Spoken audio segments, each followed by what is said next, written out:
Target number, Hotel November 5209. Request a splash out. This is Stalker 2, roger that. Shot out, roger. Maverick away, Maverick away. Splash over. Record his target. End of mission, target's at rest. Over.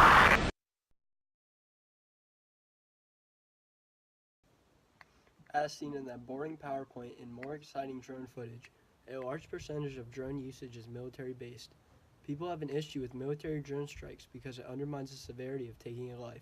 A drone operator can work all day bombing targets in a room thousands of miles away from the actual bomb site and go home that same night and talk to their kids about school. Killing with a drone can almost seem like a video game or virtual reality, when in fact they are killing real people across the globe. Thankfully, not all drone usage has a malicious motive. A lot of drones are used to get better cinematic angles and even learn more about animal behavior without influencing how the animal reacts. This is especially apparent in the Planet Earth series. Around 2002, that's when the BBC switched from film to digital HD cameras for the Planet Earth series. That switch gave them access to a tool called the Cineflex Heli Gimbal. It's a stabilization system for a helicopter-mounted camera. The Heli Gimbal delivered the smooth, sweeping, scenic shots that define the epic look of that series. But it also let them film individual animals from a kilometer up in the sky and zoom way in to follow them without the noise of the chopper scaring them off.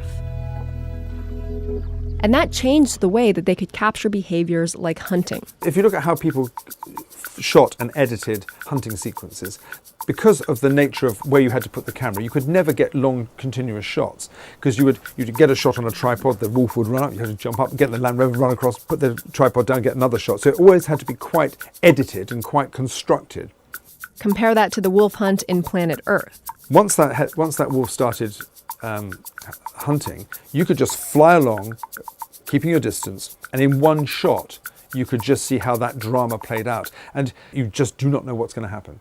Is it going to stumble? Is it going to catch it? Is the little caribou going to run away? Is it going to stumble? You know, it was so gripping because it was unmediated.